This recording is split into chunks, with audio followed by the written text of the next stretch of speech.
es que no siempre es posible. Yo no me voy a traer la arena de Mendoza para construir acá. Pero yo que voy, por ejemplo, a Mendoza con asiduidad, les digo, no, realmente allá se hace eso y se obtiene, por ejemplo, un H en los revoques que estábamos hablando hoy, en probeta H23, tranquilamente.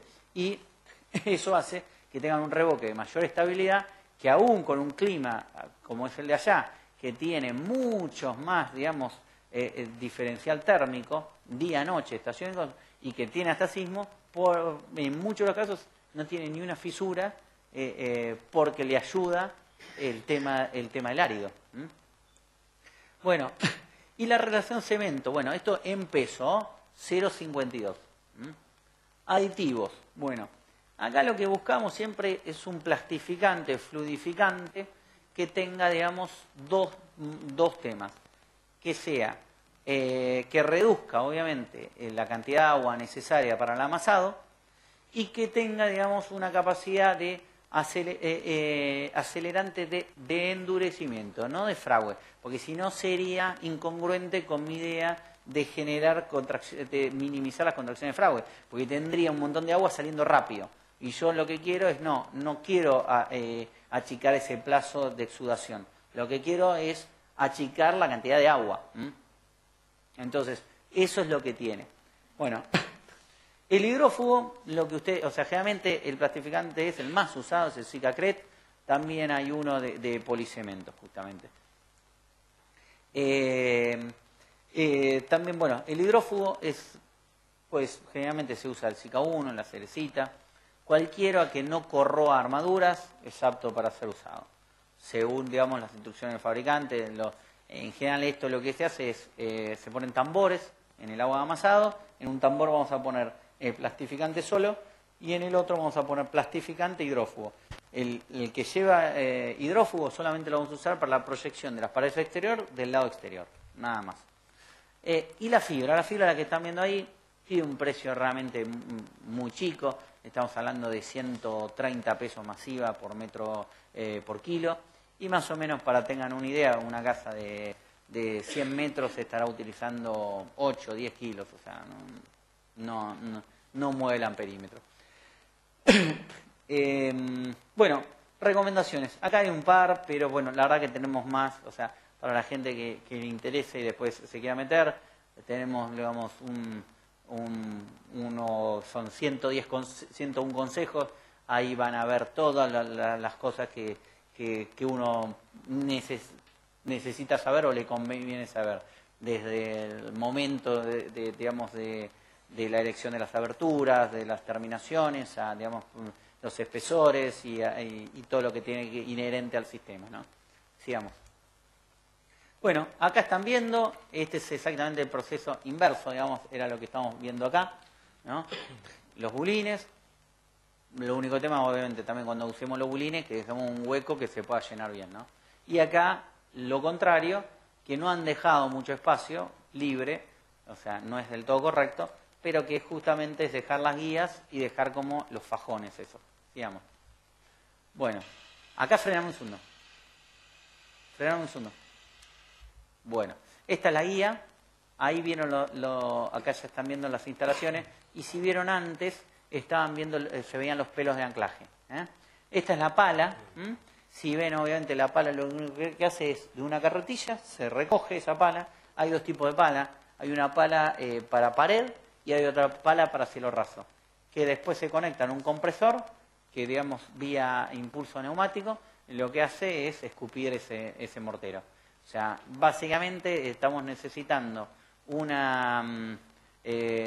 compresor de 5 HP o superior, más o menos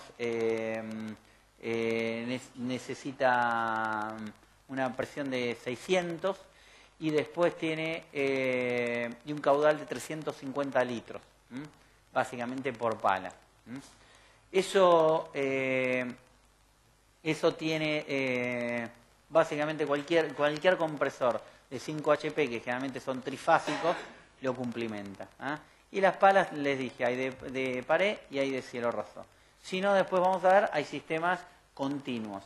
Estas palas, para terminar un poco el cuento, básicamente están alrededor de 6.000 pesos, masiva del 10%. son palas, en este caso italianas, que realmente tienen muy buena performance y muy buena durabilidad. O sea, si ustedes la limpian, puede llegar a durar 10 años, no hay problema.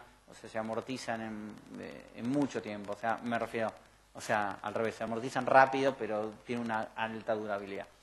Entonces, hay otros modelos de palas que no me convencen tanto y que tienen, digamos, menor durabilidad, son un poquito más baratas y tienen un solo balde. El tema del balde, esto implica básicamente la forma del balde, que hace que cuando yo la proyecte así digamos, en cielo raso, no se me caiga, o sea, trabaje a balde lleno, ¿no? O sea, ese sería, y que esté equilibrada. Sigamos. Ahí ven los pelos. Y fíjense con la velocidad que se pasa, ¿no? O sea, enseguida, fíjense que el rendimiento de unas palas de estos, básicamente, o sea, regleado y todo, estamos hablando de, básicamente, de cerca de 50 metros cuadrados, se ha llegado hasta 80, pero más o menos 50 metros cuadrados día por operario, ¿no? O sea, el espesor del revoque, los 3 centímetros regleados de un solo lado, ¿no? Sigamos. Y después, si no, pasamos a estas máquinas. Que la que estamos viendo acá probablemente sea la más floja de todas. Pero bueno, fíjense, el sistema la mezcla es más fluida, más acuosa. De vuelta, son mezclas que tienen generalmente más agua y más cemento. Tiene un poquito más problemas relativos a las contracciones de fraguado. Y una mezcla y una resistencia un poquito más baja. Pero en lo que es rendimiento es impresionante, o sea, unas máquinas de estas bien, de vuelta, estas son de las más chiquitas, probablemente no, rondan más o menos los 200 metros cuadrados día. O sea, pero son máquinas, no sé si alguno de ustedes de acá la tienen, pero son máquinas que básicamente están alrededor de $16.000, $18.000 oficiales masivas, ¿no? La más común de ellas es la Turbosol Mini Avant. Hay otras, el Pulsmeister, y hay alguna china, alguna española, CISO, en algún momento alguna nacional. Sí quiero hacer una única salvedad de esto, es que no hay que confundir esas máquinas con otras máquinas parecidas, pero que no son aptas en su generalidad, que son esas máquinas que ustedes estaban viendo ahí, son máquinas preparadas, básicamente son las que se usan para tunelería, minería, ¿no? Son máquinas preparadas justamente para los morteros de cemento y funcionan a pistón. Hay otras máquinas que funcionan, que son más baratas, que deben andar más o menos en el orden de los $10.000, que las comercializa en algún momento incluso Weber, digamos, que pueden ser, que son máquinas a sin fin, y esas son para premezclados, ¿no? Nosotros también tenemos un premezclado, o sea, pero obviamente es un precio más, digamos, es menos competitivo, asegura un poco más la calidad de la mezcla y te puede dar un rendimiento, bueno, que puedas utilizar esas máquinas. Pero quiero decir que en general lo que más se usa son las máquinas de tipo a pistón, que tienen esa finalidad. Sí.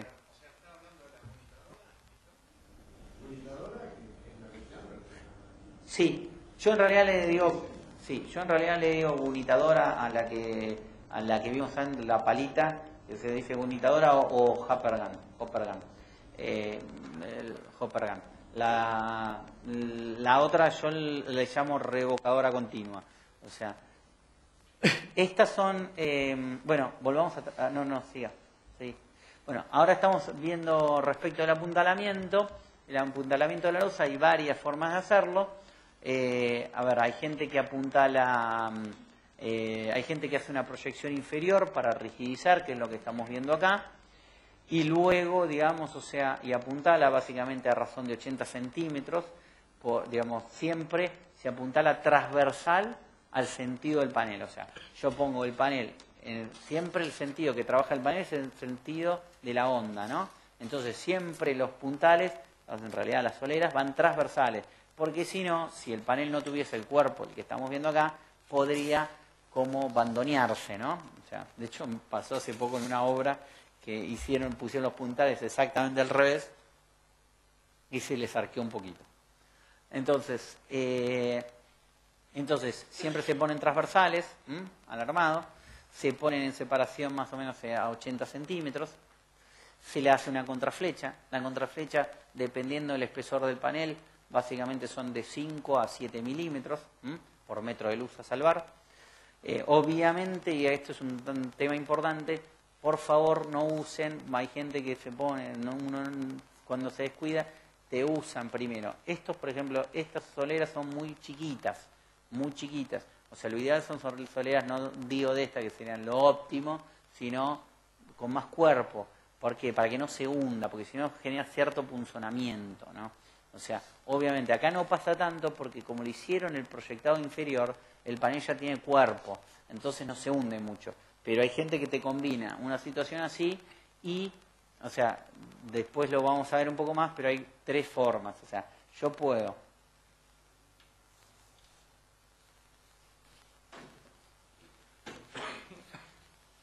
a ver, una de la forma más común de hacerlo es, si yo tengo la losa, ¿no?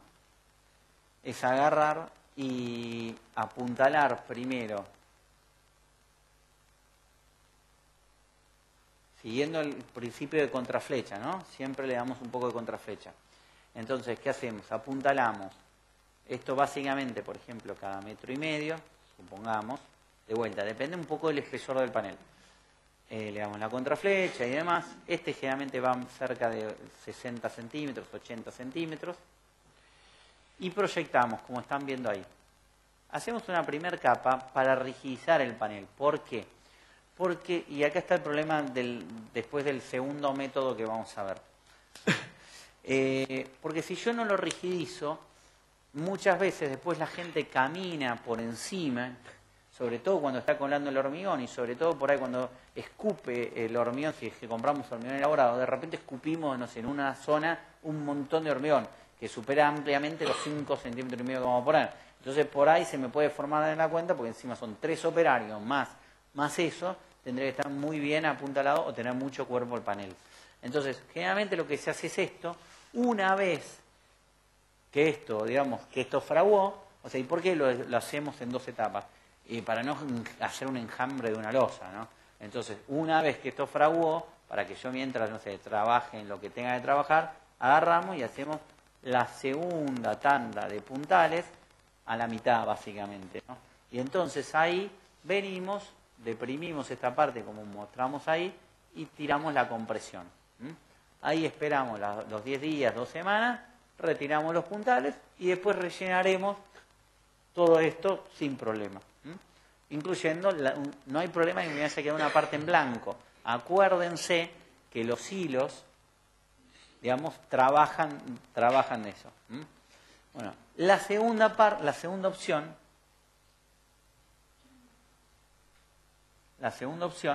es decir, no, mira, yo apuntalo todo de una.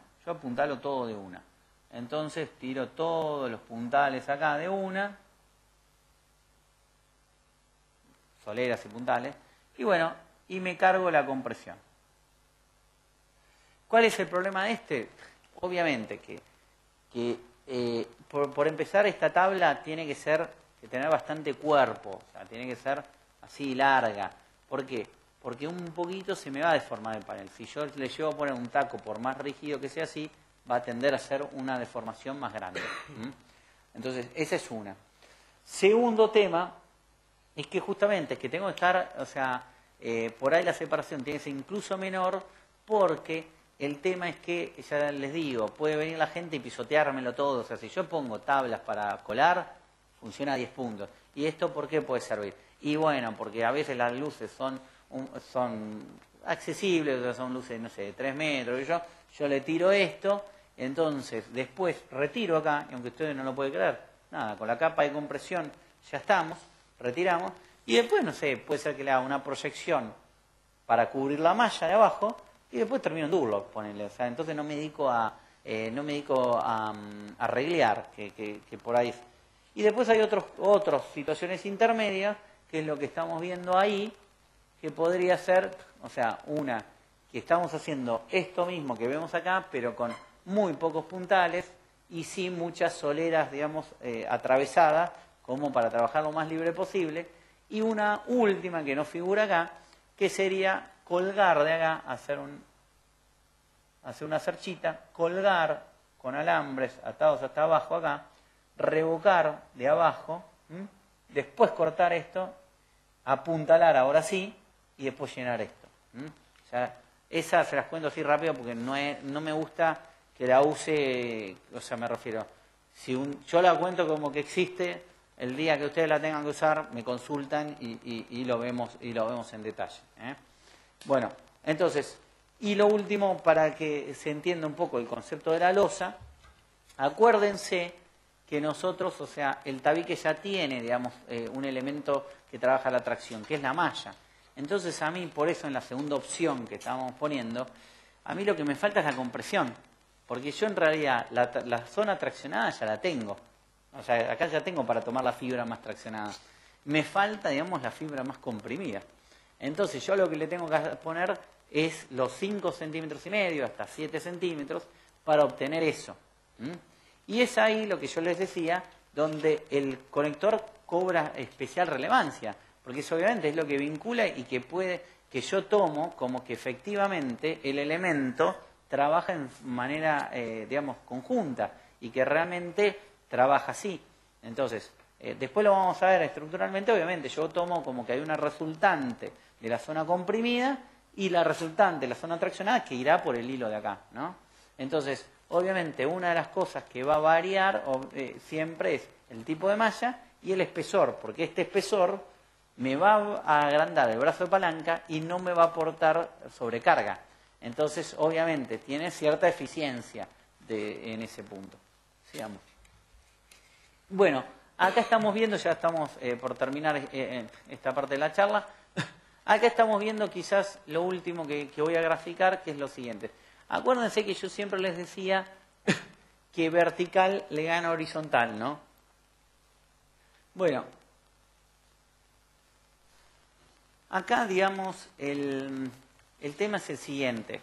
Supongamos que yo tengo una típica, no sé, un departamento, no sé, un monoambiente que tengo, lo hago así como en axo. O sea, ¿qué tengo? Y tengo un lugar donde tengo, no sé, un bañito, acá, ¿no? Entonces, yo la disposición de las losas, la verdad que a mí lo que me sirve es tirar las losas siempre así, ¿no? O sea, esto me está molestando, ¿no? O sea, no es conveniente. Yo digo, mira, todas las losas son de 3 metros, 3 metros, 3 metros, y la verdad que acá tenga que cortar, tener esto y demás, es una engorra, ¿no? Entonces, yo ahora vengo al corte, ¿no? Entonces, ¿qué pasa? Tengo esta pared, tengo esta otra pared y tengo esta losa. Resulta que tengo esta pared. Y bueno, esta pared entonces va a pasar que en una parte me viene por acá, ¿no? Y después continúa, porque todos los pisos serán iguales, serán 3 o 4 pisos serán iguales. Entonces, yo en esos casos, lo que voy a tener que hacer, el poliestireno desde el punto de vista mecánico no existe. O sea, en realidad existe, pero no lo considero. Y acá, lo que tenemos que hacer para seguir transmitiendo el esfuerzo es deprimirlo a eso y llenarlo con hormigón. Entonces, generalmente en esos casos, ¿qué hace? O sea, yo vengo desde abajo, pongo un pelo, que son los que ustedes están viendo de ahí, para marcar realmente el plomo, digamos, y decir, ahí va, vengo desde arriba, deprimo, cuando cuelo entonces deprimo, pongo en ese caso, ahora vamos a ampliarlo, acá tengo la losa, ¿no? Entonces esta zona la deprimí, me pasó el pelo desde abajo, y vendré, y entonces cuando vaya a colar el hormigón acá, dejo acá puesto ya la malla angular, y la malla angular con el espesor que venga, ¿no? Y acá cuelo el hormigón, todo esto arrancando por esta zona. Lleno esto de hormigón y demás. Entonces me va a quedar el pelo que ustedes están viendo ahí y las angulares. Entonces, con esos dos criterios uno avanza sobre arriba. ¿Y qué pasa cada vez que se une uno de estos? Bueno, listo. Acá lo que se pone es un pelo para asegurar, digamos, así como aseguramos el anclaje abajo, asegurar que no haya corte. Más o menos cada 25 centímetros, unos 80 centímetros de pelo, Fidel 6 de un solo lado alcanza, Y después una malla de las que son enteras, pero cortadas en tiras de 40 centímetros a cada lado, para asegurar la continuidad del reboque y la adherencia. Entonces, con esas dos cosas yo voy pasando con este criterio o con este otro criterio. Así vamos continuando para donde sea. Digamos.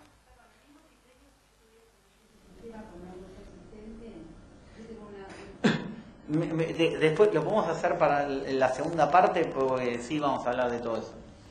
Casos de éxito. Bueno, yo les contaba que en Calafate hicimos mucho. Acá, por ejemplo, una cosa interesante de este hotel, no sé, interesante para verlo acá, es que, a ver, en los lugares donde hay mucho viento, acá podría ser en algún caso, digamos, por ahí es más fácil apuntalar teniendo el panel ya presentado y después cortando la abertura. Entonces, acá se hace no solo por el viento, sino para asegurar una temperatura mínima interna que me pueda asegurar el fragüe. Después, o sea, lo que hacemos es marcarlo con aerosol, decimos, ahí va el aerosol, entonces marcamos un aerosol, ponemos una varilla que pase de lado a lado para estar seguro que sea lo mismo de un lado del otro, y después proyectamos, o sea, y listo, y ya está. Y una vez que proyectamos, después, o sea, cortamos esa parte, o sea, esa la dejamos sin proyectar y eso, sigamos. No, le podemos dar las dos capas, Lo que quiero decir es que no dejamos sin proyectar la zona que va a ir la abertura. Eso, o sea, la cortamos a posterior. Y así quedan, ¿no? Sigamos. Este es el eolo, el que decíamos hoy de Pinamar, disculpen. Y este tiene hasta una pileta arriba. Sigamos. Mira, acá en la Argentina se ha hecho, sí. Mira, acá en la Argentina se ha hecho hasta planta baja y 4, y en realidad en lo que es correspondiente a sala de máquinas se ha hecho planta baja y 5. De todas maneras, eso es una cuestión de cálculo y depende un poco de ciertos factores.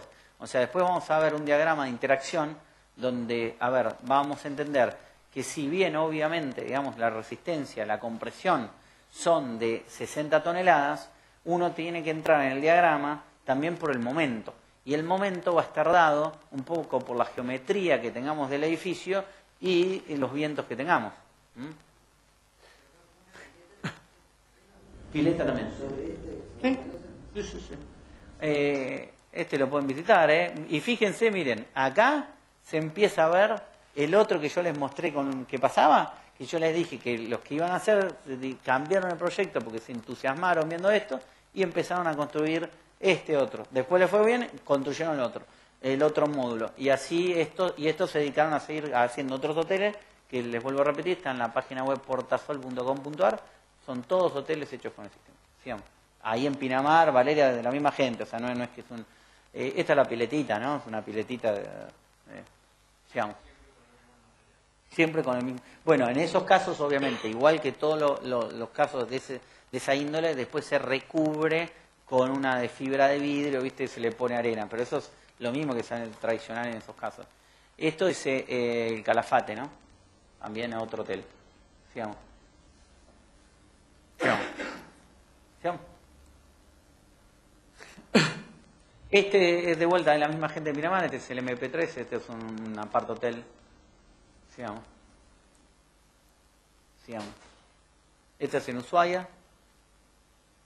Zona sísmica 3 y 4 plantas, sigamos.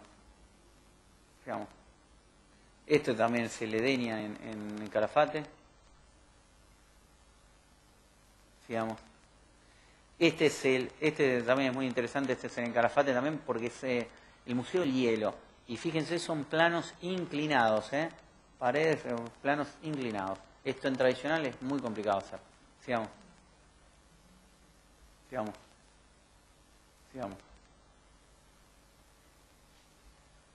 Y esto quizás es, digamos, como vamos a terminar seguramente esta parte de la charla con este ejemplo.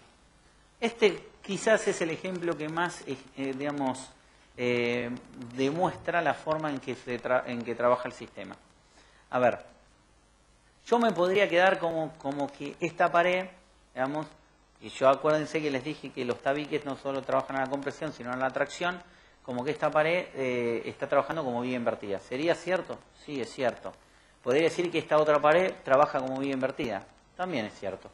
Que esta del medio que no vemos seguramente trabaja como medio invertido. También es cierto. Y esta de frente mismo también. Pero en realidad, aparte de todo eso, esta pared también trabaja como ménsula, ¿no? Está agarrado. Pero esto se combina de tal forma que la losa de acá y todo esto forman un tubo. Y es un tubo entero que está posado sobre, digamos, sobre otra construcción que está flotando. Entonces, ¿se acuerdan cuando yo les decía, que nosotros teníamos yo les decía que la platea, básicamente, yo lo que sugería, bueno, era hacerlo así, esto está exagerado, ¿no? Y bueno, y poníamos acá los pelos, ¿no? Que por ahí vendría uno después más allá, que yo les decía, bueno, este pelo tiene que tener mínimo 8 centímetros de anclaje, bueno. Claro, esto obviamente, para que esto no se vuelque, ¿qué pasa? Esto tiene que tener una vinculación con un horizontal que forma una sucesión de pórticos. ¿Qué va a hacer que eso no se vuelque? Que si este tabique fuese solo, vamos a ver, si este tabique fuese solo,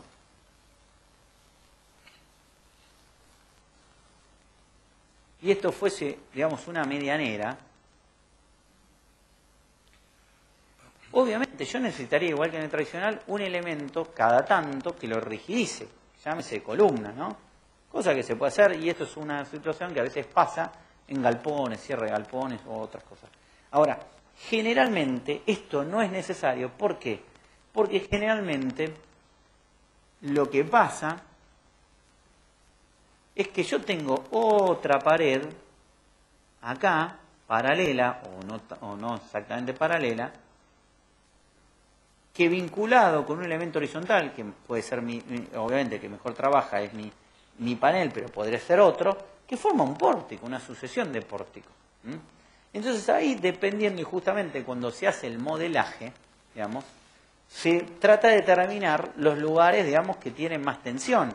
Entonces esto va a ir variando, por ejemplo, digamos, generalmente ¿qué pasa? En una casa, generalmente que hay paredes transversales, ¿no? Entonces, por ejemplo, supongamos que yo tengo una pared transversal acá, esa pared transversal que va acá, oficia ¿de qué? De contrafuerte.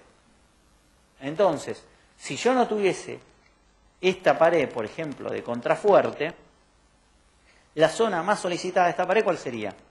Y acá.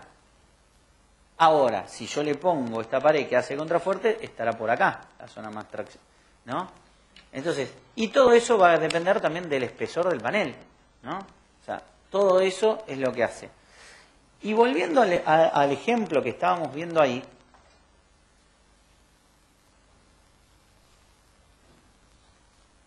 para que a mí, digamos, una construcción, acuérdense el pelo ese, entonces, básicamente no se cae, o sea, el horizontal lo toma el elemento horizontal que vincule un lado con el otro, o lo puede contrarrestar una contrafuerte.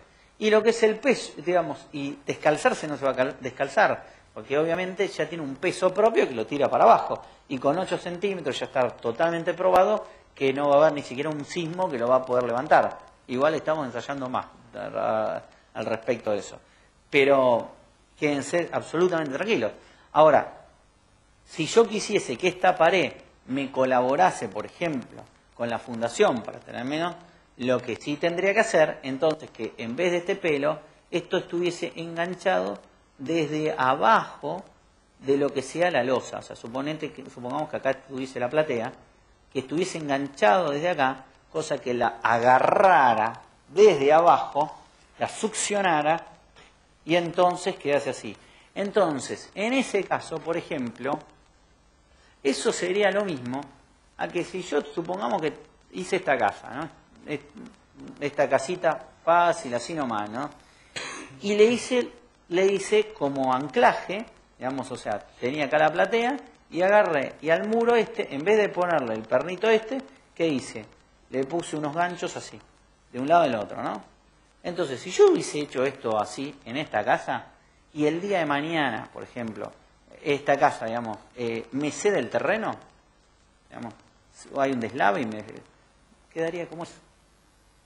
Quedaría en voladizo. Porque efectivamente yo me estaría enganchando, digamos, y lo estaría agarrando desde abajo.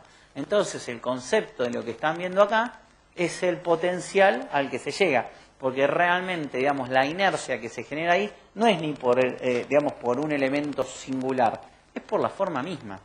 O sea, estás teniendo un tubo, vos en definitiva configuraste un tubo que, digamos, que trabaja en forma conjunta, que está apoyándose sobre otro elemento. Eso, imagínense. No, te iba a decir que no sé si se nota, pero hasta la parrilla cuelga acá. Y que son 3 metros 40. 3 metros 40. Imagínense esto hacer en tradicional, la complejidad de hacer las armaduras. Esto simplemente, obviamente, tiene algunos refuerzos en lo que son las costuras de estas uniones, requiere algún cálculo y generalmente tiene algún hierro puesto así o algunas perchas arriba, digamos. Está en relación también al tipo de malla y a la altura que tengamos ahí. Pero fíjense, como dijo Sergio ahí, hasta la pared está, obviamente es un gesto simbólico, ¿no? Seguramente después acá lo habrán rellenado en algún momento porque es bastante incómodo. Sigamos. Bueno, los arcos que ustedes quieran, sigamos. Esta es la casa que vimos en su momento. Y ya nos terminamos esta fase con esta casa, sigamos. No, volvé atrás. Bueno, esta casa es básicamente lo mismo que vimos hoy antes, solo que los ángulos están abiertos acá, no es, o sea, es de más o menos la misma distancia, y es zona sísmica 2. Esto es San Luis, barrio Los Quebrachos, un barrio muy muy lindo en un cerro. Sigamos. Esto es en La Rioja. O sea, esto después lo vamos a ver un poquito después, cómo curvar paneles, cómo hacer todo ese tipo de cosas. Esto es un dormitorio. Bueno, y bueno, acá no están simplemente facetados los tabiques, digamos. Curvatura van a ver en este lado. Viga, curva asimétrica, plano inclinado.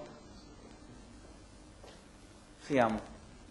Ahí ven la otra curvatura. No es una silla de montar, pero más o menos. Bueno, abiertas, ángulos abiertos en muchísimos lados.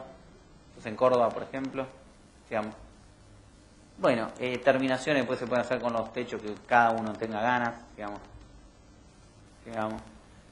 Lo de los techos sí tiene una implicancia respecto a lo que estábamos diciendo del horizontal, ¿no? Obviamente tenemos que vincularlo apropiadamente para que esta situación de vinculación y generación de pórticos realmente sea. Y generalmente eso implica que el apuntalamiento no se pueda retirar hasta que este elemento esté trabajando. En cambio, cuando se utiliza el sistema de manera íntegra, la losa misma, aunque no esté revocada, ya el alambre ya te lo vincula. O sea, no te preocupes, no te lo va a mover nada. Sigamos.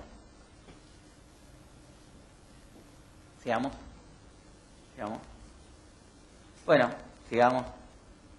Acá estamos viendo planta baja, 1, 2, pero ahí ya les digo, sigamos. Ahora acá tienen planta baja, 1, 2, 3, 4, sale la de máquina 5. ¿De qué tamaño es el grosor del panel? No, eso es lo que, a ver, después lo vamos a ver en detalle, pero vuelvo a repetir, el espesor del panel no tiene relación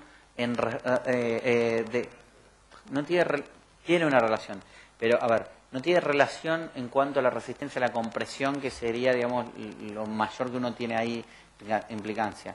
Sí, obviamente, digamos, de vuelta, en realidad uno tiene que entrar por el diagrama de interacción y entonces tendría que ver los momentos que se generan a partir del viento y demás, como para ver si efectivamente ese tabique cumplimenta. Pero, a ver, si yo hice cuadritos que no están muy, digamos, que son muy rígidos, probablemente con cualquier espesor me daría igual. O sea, esto lo hicieron en un panel de 8, ¿no? Te explico, o sea, no tiene nada de particular. O sea, de hecho, a mí el panel que más me gusta usar es de 9, porque el espesor final da 15 y me permite a mí usar cualquier marco cajón sin tener que meterme en ninguna cosa especial. Digamos. Se pueden hacer pórticos. Esto es en el Chaco. Bueno, y acá, digamos el resumen, ¿no? Tilcar, Paso de Jama, creo que son 3.000 metros, y en la Antártida, ¿no? O sea, Realmente, bueno, se han hecho en todo tipo de condiciones, climas, morfologías y demás. Desde ya que las fotos que ustedes acaban de ver son, nada, es el menos del 1% de las obras hechas, pero bueno, es para que ustedes entiendan un poco la variedad y el campo de aplicación. Bueno, después de este intervalo vamos a ver un poquito más soluciones constructivas específicas, temas específicos de las losas, vamos a ver temas referentes a las morfologías, referentes a, por ejemplo, piletas. Bueno, todo eso, digamos, para el que se quede, estar así. Y les pido por favor que todos llenen las fichas, incluso si alguien se tiene que ir antes o más, así le podemos pasar la información.